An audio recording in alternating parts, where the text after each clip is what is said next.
जय जगन्नाथ समस्त मोर नमस्कार। आज मु 22 तारीख रो लेसन प्लान टे समस्त लेके आसी देखंतु।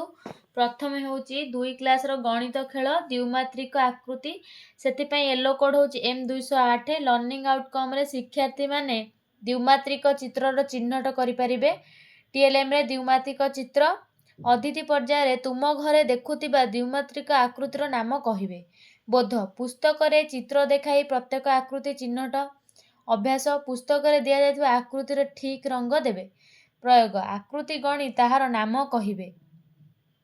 श्रेणी कक्ष रे वृत्त वर्ग आयत और त्रिभुज आकृतिर वस्तु गुड़िक देखि नाम कहिबे। प्रसार घरे भिन्न भिन्न आकृतिर 5टी वस्तुर चित्र आंकी नाम लेखि आनिबे।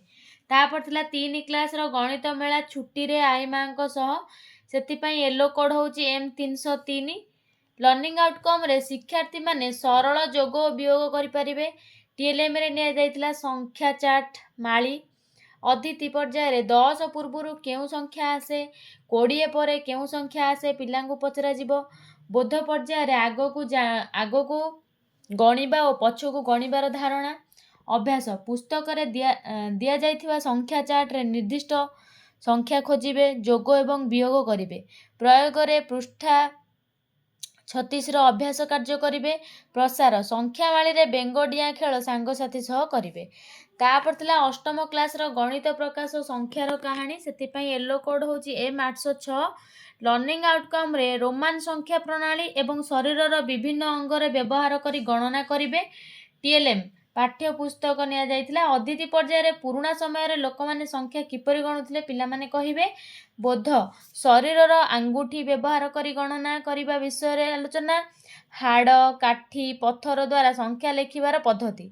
अभ्यास रे आंगुठी व्यवहार करी 1 रु 20 पर्यंत गणना करिवे काठी द्वारा संख्या गणिबे। प्रयोग पर्याय रे दैनंदिन जीवन रो गणना रो व्यवहार विषय रे कहिबे। प्रसार आंगुठी और काठी व्यवहार करी भिन्न भिन्न संख्या प्रदर्शन करिवे। तापर थिला 6 क्लास रो Jasmine boy true friendship yellow code होची EN 612। Learners identify opposite words understand the past tenses and use of correct verb form.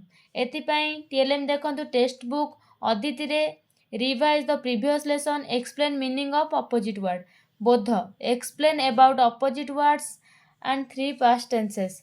तापर अभ्यास रे student solve the crossword puzzle page 44 रे थिबा पजल को करिवे। प्रयोग students write 5 sentences using different past tense forms.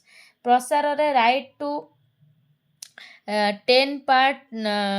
10 pairs of opposite words.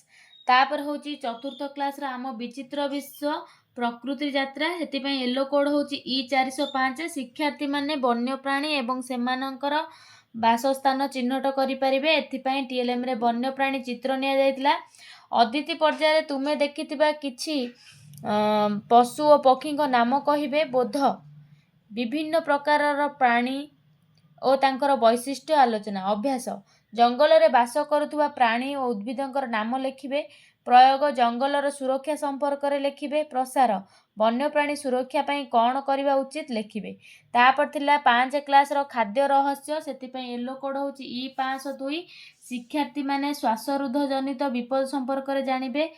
सेति पई हमर निया जायछि कोन पाठ्य पुस्तक अतिथि पर्याय रे मुख गोहर परिच्छन्नता किपरि करिबा से विषय आलोचना। बोध खाद्य खाइबा संपर्कित आलोचना। अभ्यास खाद्य खाइबा समय रे श्वासरुद्ध न हेबा पई कोन करिवो।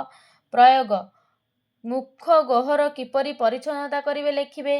प्रसार रे खाइबा समय रे केउ दिग प्रति ध्यान देबा उचित कहिबे। तापर थिला 7 क्लास रो भारत और आम पृथ्वी भारतर जलवायु एथिपाई येलो कोड होची SST 709। शिक्षार्थी माने विभिन्न प्रकार जलवायु संपर्क रे जानिबे। देखंतु जलवायु कहले कौन बुझ अतिथि पर्याय रे क्वेश्चन थिला। बोधरे भारतर विभिन्न प्रकार जलवायु संपर्क रे आलोचना। अभ्यास रे प्रसंग आधारित मौखिक प्रश्न। प्रयोग रे भारतर 5टी कृषि प्रणाली रो नाम और वैशिष्ट्य लेखिबे। प्रसार रे क्रांतीय एवं उपक्रांतीय जलवायु केउ अंचल रे देखा जाए लेखिबे। तापर थिला क्रीड़ा और जोग टिक मारिबा एवं ग्रहण करिबा। शिक्षार्थी माने ଗୋଡ଼ରେ ଅଙ୍କା ବଙ୍କା ମାରିବେ, ସହଯୋଗୀ ଦକ୍ଷତା ଦଳଗତ ଭାବନା ବିକାଶ କରିବେ। ଏଥିପାଇଁ TLM ଫୁଟବଲ ନିଆଯାଇଥିଲା। ଅଦିତିରେ ଦଳ ଗଠନ କରିବେ। ବୋଧରେ ସଠିକତା ସହିତ ଆଲୋଚନା, ଛାତ୍ରଛାତ୍ରୀଙ୍କ ମଧ୍ୟରେ ଦୂରତା ସହିତ ଖେଳିବେ।